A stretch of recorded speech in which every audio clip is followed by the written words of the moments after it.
What I find so interesting in Mundeville is that he brings to light the discontinuity between the level of the individual and the level of society as a whole.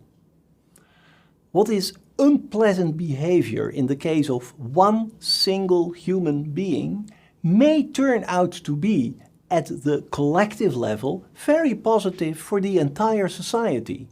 It's a line of reasoning that you will often encounter in sociology. You will find it, for example, in the functionalist analysis of Robert Merton, developed in the 40s and the 50s of the 20th century. In certain situations, the illegal activities of certain groups of people contribute to the integration of society as a whole. Those latent functions, as Robert Merton calls them, may be completely unintended and unrecognized by the participants, but still the outcome is that society is working more smoothly, that collective goals are reached with more ease. This concept of latent positive functions is something that Mundeville, has a kind of feel for. He doesn't want to praise sinful behavior, but he wants to show that when you find sinful behavior, you shouldn't expect it to have only negative consequences. You should, as a scientist, also look out for its eventual positive effects. In Adam Smith, you may recognize a similar argument, but put in more careful words, less extreme, therefore also easier to defend. Adam Smith doesn't write about sin or vice, but he does write about people who keep their eyes on their well-understood self-interest. In terms of Auguste Comte, human beings are driven more by egoism than by altruism. And that is not something we should regret. Adam Smith, just like his predecessor Mundeville, likes to point out that our moral indignation about selfishness isn't very helpful when we try to observe the actual consequences of that kind of behavior. In fact, the actions that are primarily motivated by self-interest may be, at the social level, interwoven in such a complex way that they mysteriously contribute to an advance in prosperity for everybody. That element of mystery, that is what you can find in the famous expression about the invisible hand. All those individual acts that are motivated by the wish to make a better life for yourself and maybe also for the members of your family are knitted together into a kind of network that is profitable for everybody.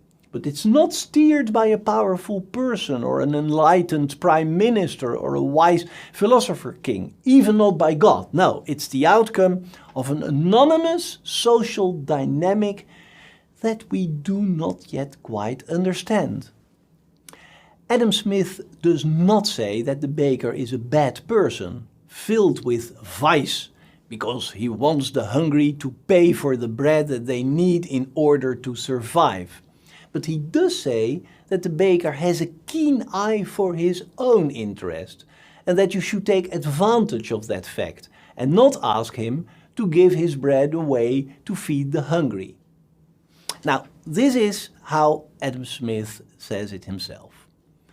It is not from the benevolence of the butcher, the brewer or the baker that we expect our dinner, but from their regard of their own interest.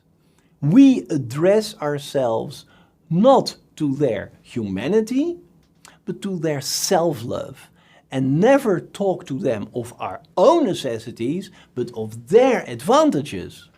The butcher, the brewer and the baker.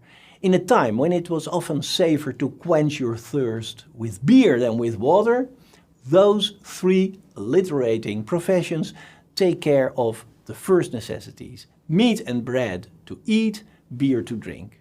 Now, don't put your trust in their friendliness, their Christian love for their neighbor, but rest assured that they will always keep their own interest in mind. There seems to be an element of cynicism at work in Mundeville and also in Smith they throw a very cold eye on the social world. But their point is that the moral intentions of the participants are not very relevant here. They may be important for the moralist or the theologist, but not for the philosopher. All that matters is the objective outcome.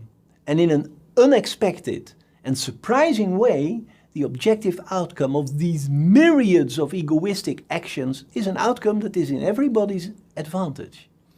The expression, the invisible hand, suggests that even Adam Smith himself didn't quite understand how it worked, but he was convinced that it was something that every member of human society, also those who were completely unaware of it, profited from. That is also why he believed that we should not interfere with it. The social processes are self-regulating. They work best when we leave them alone.